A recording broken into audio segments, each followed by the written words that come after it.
다들 스페이스X 매수하셨나요? 제가 단기 대응 전략으로 말씀드렸던 자리는 $150 부근이었습니다. 저도 원래 150에 잡으려고 했는데 해결이 안 되면서 결국 158에 들어갔습니다. 여기서 스페이스X가 어떻게 움직여야 건강한 상승 흐름이 이어지는지, 반대로 어떤 움직임이 나오면 단기적으로 조심해야 하는지 뒤에서 기술적 분석으로 말씀드리도록 하겠습니다. 그리고 제가 우주 관련주 14종목을 따로 정리해 놨습니다. 무료로 받으실 수 있고요. 받는 방법은 영상 마지막에 간단하게 설명드리겠습니다. 우선 좋아요, 구독 부탁드리겠습니다. 요즘 증시 많이 어수선하죠. 지지난주 금요일에는 시장이 크게 흔들리는 급락도 나왔고 그 이후로 증시가 힘있게 치고 올라가지 못하는 모습도 계속 나오고 있습니다. 그래서 오늘은 증시가 왜 힘을 못 쓰고 있는지, 우리는 무엇을 봐야 하는지, 그리고 이런 장에서 우리가 할 수 있는 것은 무엇인지 이야기해 보려고 합니다. 저는 항상 말씀드리고 있죠. 주식은 어렵게 하면 안 된다고요. 쉽게 봐야 합니다. 그런데 주식을 쉽게 하려면 먼저 내 안에 있는 주식을 쉽게 하자 하는 마음가짐이 있어야 합니다. 뉴스 하나하나에 흔들리고 차트 하나하나를 너무 복잡하게 해석하고 시장 움직임마다 감정적으로 반응하면 주식은 점점 더 어려워집니다. 오늘 영상도 너무 어렵게 보지 마시고 내가 지금 봐야 할 것만 보자. 내가 할 수 있는 대응만 하자. 이런 마음으로 봐주시면 좋겠습니다. 그럼 바로 라이브 영상으로 이어가겠습니다. 자, CPI가 나왔습니다. 네, CPI가 지금 4.2%, 그리고 코어가 2.9%입니다. 그리고 코어 CPI가 전년 대비해서는 0.1%가 떨어졌는데 지금 CPI가 이얼리로는 4.2%입니다. 근데 4.2%면 이거 낮은 게 아닙니다. 여전히 높은 겁니다. 그럼 어떻게 될까요? 금리 인하하기가 힘들어지는 상황이 되겠죠. 그리고 또 재미난 게 있습니다. 케빈 워시가 오면 금리를 인하할 거야라는 기대감이 있었죠. 왜냐면 경제는 좋고 인플레이션 떨어지는 듯한 느낌이 들었기 때문이에요. 근데 지금은 반대로 인플레이션이 계속 올라간다는 분위기가 나기 때문에 케빈 워시도 금리 인하를 하진 못할 거야. 그러면 인상은 좀 어려우니까 또 역시나 동결을 하지 않겠어라고 이야기를 할 수도 있는 거죠. 근데 이번 연도에는 금리 인상이 2번이 가능하다고 합니다. 2번을 예상하고 있다고 합니다. 근데 과거에 케빈 워시가 금리 인상을 외쳤던 사람인 거 아시나요? 옛날에는 이거 경제는 좋지만 인플레이션이 올라가기 때문에 그 금리 인상을 해야 됩니다라고 했는데 미국이라는 판은 돈을 계속 풀어야 되는, 그리고 증시가 부양을 시켜야 경제가 좋다는 걸로 가게 되고, 그리고 미국의 99%의 정치 활동가들은 정치를 하기 위해서, 입문하기 위해서, 자리를 지키기 위해서 텍스를 깎아준다거나 뭐라고 할까, 돈을 풀어가지고 선거 투표를 받기 위해서 노력을 엄청 합니다. 그래서 돈 푸는 거 말고는 선거에서 대대로 뭔가를 하는 의원을 보기가 좀 쉽지가 않습니다. 그러니까 다른 일도 하지만 1번으로 하는 게 이제 이런 투심을 갖기 위해서 돈을 푸는 것들이거든요. 케빈 워시가 금리 인상을 해야 됩니다라고 했지만 옆에서는 야, 경제도 좋고 인플레이션도 그렇게 빨리 올라가는 것도 아닌데 왜 금리 인상을 해? 금리 인하해? 막 이렇게 된 거거든요. 그래서 케빈 워시가 의견이 맞지 않아서 이제 연준을 안 하겠다라고 이야기를 했었던 거였죠. 그래서 케빈 워시가 무작정 금리 인하를 하는 사람으로만 비춰지는 거는 또 아닙니다. 근데 이번에는 좀 그래도 트럼프와 연결선상도 있고, 그리고 금리 인하의 부분에서 경제가 좋을 때는 인하를 해야 된다. 그래서 잘 나가는 경제를 더 빠른 속도로 갈 수 있게끔 금리 인하를 해야 된다. 이런 분위기로 이제 케빈 워시가 만들어진 거였는데, 근데 지금은 케빈 워시, 그러니까 연준 푸시라고 하죠. 뭔가 문제가 생겼을 때 연준에서 문제를 방어하기 위해서, 증시가 떨어지는 거를 막기 위해서 하는 게 연준 푸시인 건데, 케빈 워시가 금리 인하를 한다라는 게 물 건너 갔기 때문에 지금은 연준 푸시 잘 먹히지 않을 확률이 높습니다. 우선은 지금 볼 수 있는 풋이 3가지가 있는데 연준 풋, 재무부 풋, 트럼프 풋, 이렇게 3가지가 있습니다. 근데 말씀드린 것 같이 연준 풋은 물 건너간 게 아닌가. 왜냐면 금리 동결을 이야기하고 있고요. 그리고 금리 동결인데 케빈 워시는 또 그거예요. 양적 긴축을 또 이야기하는 사람이기도 하거든요. 금리는 인하하는데 양적 기축을 한다. 이런 스타일의 케빈 워시이기 때문에 양적 기축을 하거나 금리 인하를 하거나, 제가 말했잖아요, 전에.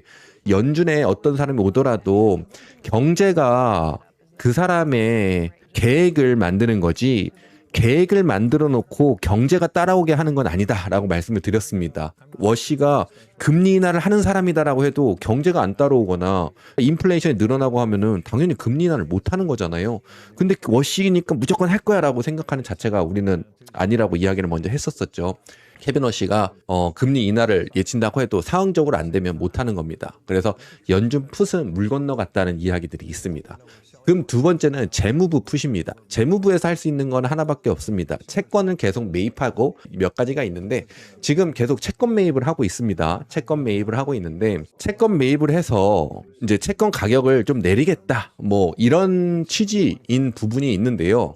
근데 지금 재무부가 원하는 대로 금리가 떨어지고 있지를 않습니다. 옐런 같은 경우는 옛날에 채권을 팔아서 돈을 나라로 끌고 들어와서 그걸로 10년물 장기를 샀었습니다. 그래서 10년물 금리를 많이 내렸었는데 지금 재무부가 단기 채권을 사들이고 있다라고 이야기를 하는데 단기 채권을 사는에도 불구하고 지금 금리가 떨어지고 있지가 않습니다. 왜냐하면 인플레이션이 금리를 너무 빠르게 올리고 있기 때문에 그렇습니다. 그래서 재무부 풋도 영 통하지가 않습니다. 그럼 이제 하나 남았습니다. 그게 트럼프 풋입니다. 트럼프 풋 같은 경우는 지금 트럼프가 갖고 있는 키는 하나라고 합니다. 그런 제가 생각해도 그렇습니다. 하나는 뭐냐면 전쟁입니다. 계속 전쟁이 끝날 거야. 그리고 전쟁을 계속 이어갈 거야 하면서 계속 줄다리기를 해왔었잖아요. 그죠? 그러면서 줄다리기 하는데 전쟁이 났다 하면 떨어지고 전쟁이 끝났다. 이제 끝날 거다. 발표할 거다. MOU 체결할 거다. 라고 하면서 외쳤을 때는 증시가 올라가고요. 했었는데 지금 뭐예요? 계속 타코 하면서도 그 말 하나에 움직였던 증시가 지금은 전쟁? 어디 전쟁 났어? 이렇게까지 생각하면 안 되지만 그냥 증시판 안에서만 전쟁 요즘에 전쟁에 대해서 그렇게 큰 관심 갖고 있지는 않잖아요. 전쟁이 끝났어 그러면 증시가 올라가긴 하지만 그게 증시판을 계속 올릴 만한 부분은 아닙니다. 그리고 전쟁이 끝나도 금리가 올라갈 수 있어라는 얘기를 우리가 했었죠. 전쟁이 끝나도 금리가 올라갈 수 있어. 지금 인플레이션의 메인은 전쟁이 아니야 라고 보는 시각도 있습니다. 근데 저도 그런 시각을 좀 갖고 있습니다. 미국에 실제로 사는 사람 입장에서는 전쟁이 인플레이션을 올리고 있는 부분은 일부라고 생각을 합니다. 전쟁이 전체 틀의 인플레이션을 끌어올린다고 생각하지는 않습니다. 상당 부분을 차지하지만 전 일부라고 생각합니다. 그래서 전에 말씀드렸던 게 전쟁이 끝나도 금리는 튀어오를 수 있다. 이걸 우리가 봐야 된다. 전쟁이 끝나고 금리가 떨어지면 전체적인 인플레이션이 가라앉는 내려가는 그런 긍정적인 부분을 우리가 발견할 수 있겠지만 우리가 전쟁이 끝나가는 걸 느낌에도 그런 중임에도 내려가던 금리가 지금 다시 올라가고 있잖아요. 그래서 지금은 인플레이션이 올라가고 있는 중이라는 거를 우리가 예상할 수 있어서 트럼프가 지금 전쟁을 끝냈다라고 해도 당장 인플레이션이 내려갈 것도 아니라고 다들 보고 있기 때문에 트럼프 풋도 먹히지 않을 거다라고 이야기들을 합니다. 또 여기서 전문가라는 사람들은 나와서 이번에 CPI가 높은 건 전쟁 관련 유가 상승 때문에 그렇다고 하는데요. 전문가들이 서민 경제를 어떻게 알겠습니까? 유가 상승하면 타격은 중산층들이 제일 많이 받잖아요. 밥 한 끼 사 먹기도 가격 보고 먹어야 하고 장 보면 충격적이죠. 마켓 한번 안 가보는 전문가들이 뭘 알겠습니까? 하여튼 일시적이란 이런 이야기들을 하는데 그렇구나 하시면서 경제를 보시면 안 됩니다. 증시가 내려가지 않고 상승을 하니 그냥 고개를 끄덕이시면 안 되고요. 현재 증시는 올라가는 이유와 우리가 할 수 있는 건 하나입니다. 그걸 영상으로 지금 말씀드리려고 합니다. 그러면 봐야 되는 게 뭐냐? 그럼 경제뿐입니다. 지금 다행히 경제가 좋아서 이 세 가지 풋이 그렇게 먹히지 않아도 증시가 버티고 있다라고 이야기합니다. 대신에 만약에 증시가 지금부터 하락을 시작한다고 하면 지금 나스닥 같은 경우 우리가 봤던 패턴대로 지금 움직이고 있죠. 정확히 우리가 읽었습니다. 급락, 그죠? 양봉 나올 거라고 예상했고요. 음봉 나올 거라는 거. 장 초반에 화요일날 장 초반에는 막 올라가니까 양봉이 떴을 때는 그래도 오늘 뚫고 가나 보다 했지만 음봉 나올 거라는 걸 우리 월요일부터 우선은 마음은 해놓고 있자. 이 말이 맞고 틀리고는 중요하지 않습니다만 그래도 패턴상은 그럴 수 있으니까 음봉을 생각하고 있자라고 말씀을 드렸고요. 그리고 지금은 이 패턴, 우리가 이야기했던 이 패턴대로 가고 있습니다. 횡보하는 거죠. 그래서 만약에 이 밑으로 떨어지게 되면 이때부터는 스태그플레이션이라는 이야기가 나오게 될 확률이 높습니다. 왜냐면 전쟁도 끝나고 여러 가지가 문제가 없고 경제도 좋은 상황이라면 증시는 올라가야 되는데 금리가 떨어지지 않으면서 금리가 올라가면서 증시가 떨어진다는 거는 결과적으로는 인플레이션 때문에 경제가 안 좋아지는 거 아니야?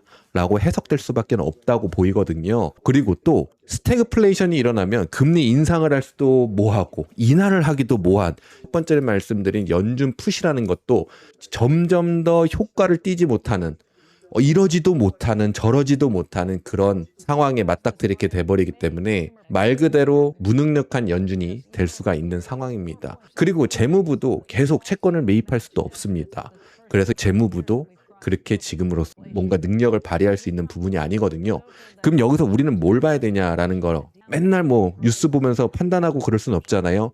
그래서 제가 여러 가지 뉴스를 종합해서 우리가 볼 수 있는 거는 이거다. 우리가 할 수 있는 것만 하자라고 하는 게 저의 방식이잖아요. 그래서 우리가 할 수 있는 거는 우선은 여전히 금리를 보셔야 되고요.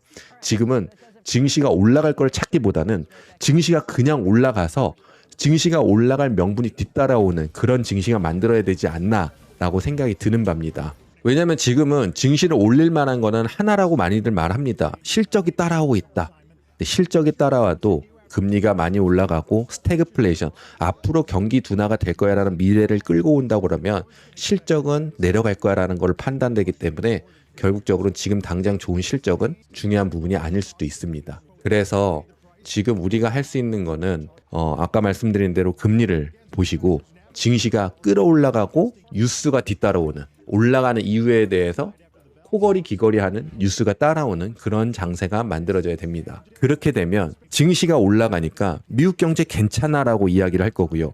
금리가 올라가도 인플레이션이 올라가도 증시가 올라가니까 경제가 좋아. 경제가 좋아. 걱정 안 해도 돼. 이렇게 판단을 하게 될 겁니다.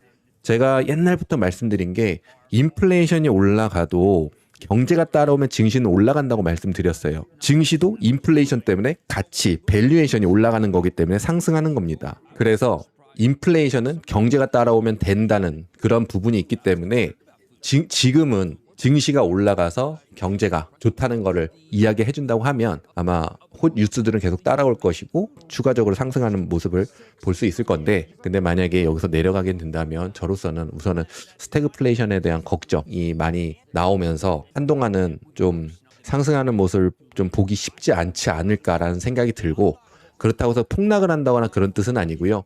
상승하는데 힘을 발휘하지 못하기 때문에 횡보하거나 조금의 실망 매물 좀 나오면서 조금 조정의 길로 들어갈 수도 있지 않을까라는 생각을 합니다. 근데 지금 이거는 지금 당장을 얘기하는 게 아니고 제가 앞에 말씀드린 부분들을 가지고 만약에 기술적으로 추가적인 하락을 나오게 된다고 하면은 그렇게 된다는 뜻이고요.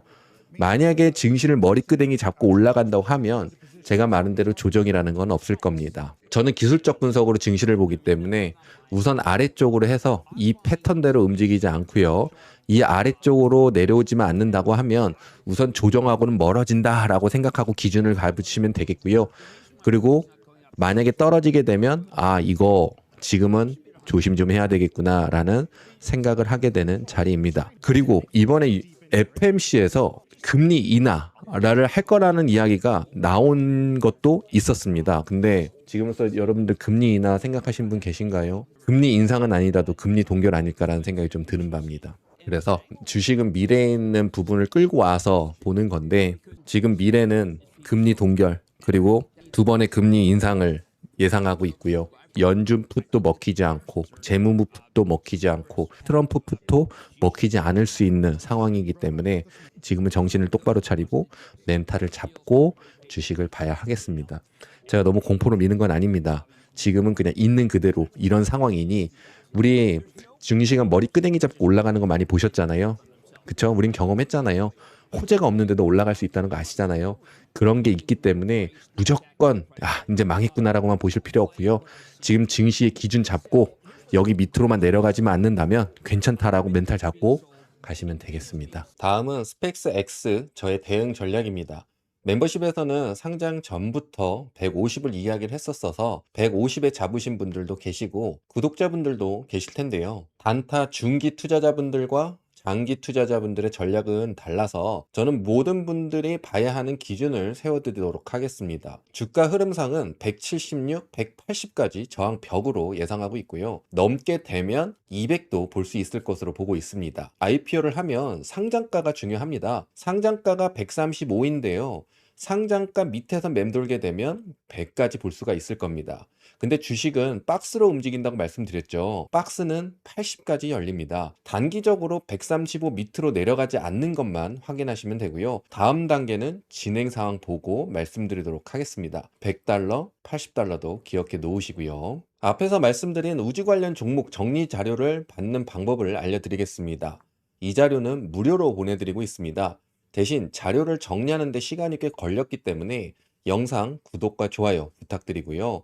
댓글에는 감사합니다 또는 따뜻한 응원의 댓글을 남겨주시면 됩니다. 그리고 댓글에서 제가 링크를 남겨두었습니다. 그 링크를 누르시면 디스코드, 인스타그램, 페이스북 링크가 나오는데요. 편한 곳으로 들어오셔서 댓글 남기신 본인의 유튜브 닉네임과 함께 구독했고 댓글 남겼습니다 라고 메시지를 보내주시면 우주 관련 종목 정리 자료를 받아보실 수 있습니다. 디스코드로 받으실 분들은 유튜브 닉네임과 디스코드 닉네임이 같아야 확인이 더 빠르고 오류가 없습니다. 오늘도 영상 함께 해주셔서 감사합니다. 저는 다음 영상에서 다시 찾아뵙겠습니다. 감사합니다.